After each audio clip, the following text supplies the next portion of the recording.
birthday to you. Happy birthday to you. Happy birthday, dear ADA. Happy birthday to you. One more time. Happy birthday to you. Happy birthday to you. Happy birthday, dear ADA. Happy birthday to you.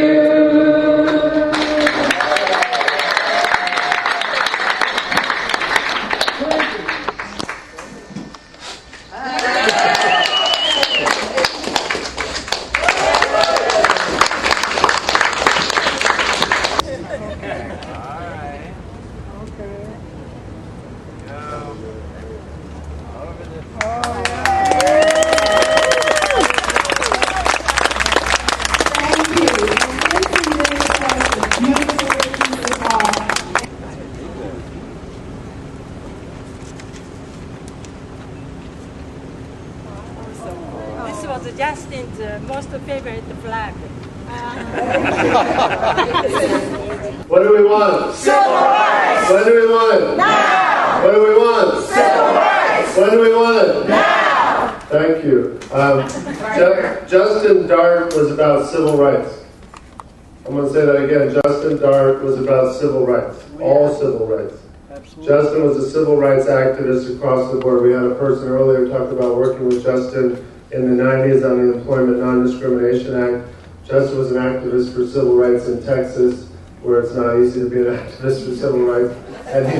And he was an activist for civil rights here in Washington, D.C. and around the U.S. and around the globe. Justine had unbelievable capacity to love everyone with whom he came into contact, to see a role for everyone with whom he came into contact, and to make everybody that he spoke to feel like they mattered. Because of the call boxes, I'm able to learn a lot about the community. And I tell you, it is rich with history. And that's part of what we really strive to do at Cultural Tourism, is to make sure that we try to get people off the mall and beyond the mall and into our great neighborhoods and let them understand the richness of cultural and history that is beyond all those monuments and markers. I moved to Southwest Washington in 1965. I just want to mention the metro construction that happened in the 70s, and it had no elevators in it, and Richard Pettinger and some other disability groups went to court over that, and the metro settled it, and that's why there are accessible elevators in our metro system. I remember meeting Justine Dart myself, and he had a calm presence about himself, but you always knew he was in the room. The message that I'd like to leave you all with is, when you leave, you need to go and Google Justine Dart. Because, as everyone has been saying who knows him, he is a revered leader in the disability community, both here in the United States and internationally. And as we celebrate the 20th anniversary of the Americans with Disabilities Act this Monday, one of the critical parts, I think, of the passage of the ADA is that it was a collective effort on the part of the disability community, the civil rights community, and the general citizenry overall. This movement continues. As much as we want ADA, and we did want ADA, as we should, ADA was placed where it should be as well, among other historic civil rights pieces of legislation. Those up there with the Civil Rights Act of 1964, the Voting Rights Act of 65, the Fair Housing Act of 68, it was ADA that also helped expand those civil rights protections, as they should have, to be those with disabilities in our community. I remember one time which really has stuck in my mind about Justine, because he had such fight in him, you know. And Justine used to run around this raggedy wheelchair. And I would always try to convince him, I said, Justine, why don't you get, like a quickie or, a nicer wheelchair? But he loved this little raggedy, he just got out of the hospital wheelchair. And we were trying to catch a taxi cab in Japan. And we know the taxis were stop at the red light, and we would try to, get in, and none of them would, acknowledge us. And they, the laws in Japan back then, you didn't have to allow a disabled person in your taxi cab. So Justin said, Michael, this is what we're going to do. You get on one side of the taxi, I'm going to get on the other side. We're going to open up the doors and jump in. So Justin, with his cowboy hat, got on one side, opened up the door, got on the other side, and we just sat in the cab. Well, the funniest thing that ever happened to me was a couple of years ago when I took my power chair downtown from Southwest Washington down to 7th Street to see a museum down there. I never got into the museum because one of the motors in the power chair failed, but the other one was okay, so I kept going around in circles, and I wanted to go home, but I couldn't go anywhere, and I waved at a policeman. He came over, what's the matter? I said, well, my wheelchair doesn't work, and I want to go home. And he says, well, he scratched his head for a while, he didn't know what to do with me. And he said, I can't take you home, but I'm going to call an ambulance, but they're not going to take you home either. I said, well, whatever it takes, I want to get off the sidewalk. So the ambulance came, we put the wheelchair in the ambulance, they took me in the wheelchair, they took my blood pressure, they said, how do you feel? I said, I feel dizzy because I've been going around in circles. And so they brought me to the emergency room of Howard University Hospital, and I sat there for about 3 hours.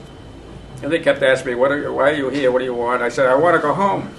And I finally, somebody went out and got a taxi, and the taxi brought me home 4 hours later. I'm one of the many, many, many people, not just here in the United States, but all around the world who've been touched by the passion, the fire, the charm, and the extraordinary smile of Justine Dart. What's so great about Justine Dart?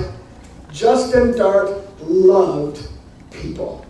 And that's the thing that I'll always take with me. And as Andy and some others said, it wasn't just people that loved him, it was everybody. I've never encountered a person with more grace and inspired passion for all the people around him, to share credit, to bestow honor upon everybody around him. And for that, all of us are truly grateful for Justine Dart. So Yoshiko, I love you. Justin, I will always love you. Lead on, lead on. What I've noticed is that even though people see us out and about at restaurants, movies, or whatever, all that's fine, it doesn't change their ideas about what we can and cannot do.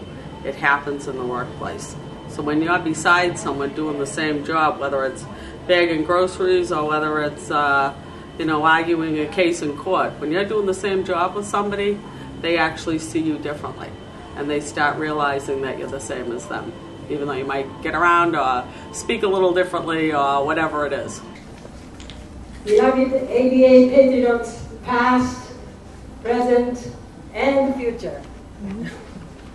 And beloved colleagues in justice, I love you. Justine loved you and continues to love you. On behalf of my entire family, I would like to express our most profound gratitude to the Southwest Neighborhood Assembly for initiating this local Convox project, and most importantly, recognizing the ADA, the disability community, and their power and pride. We are deeply honored and humbled. Thank you so very much. Our heartfelt thank yous go to everyone in this room for joining us for the celebration on the record-breaking hot summer day. But I know our love, passion, and fighting spirit for justice for all are even hotter than this heat. Because we have the power to use and live the dream. Together, we have overcome. Together, we shall overcome. We love you. Lead on, lead on. Thank you very much. Special thank you, of course, to Lada Churchville, who has just done an amazing job. Speak out, speak up, and be proud of who you are. Right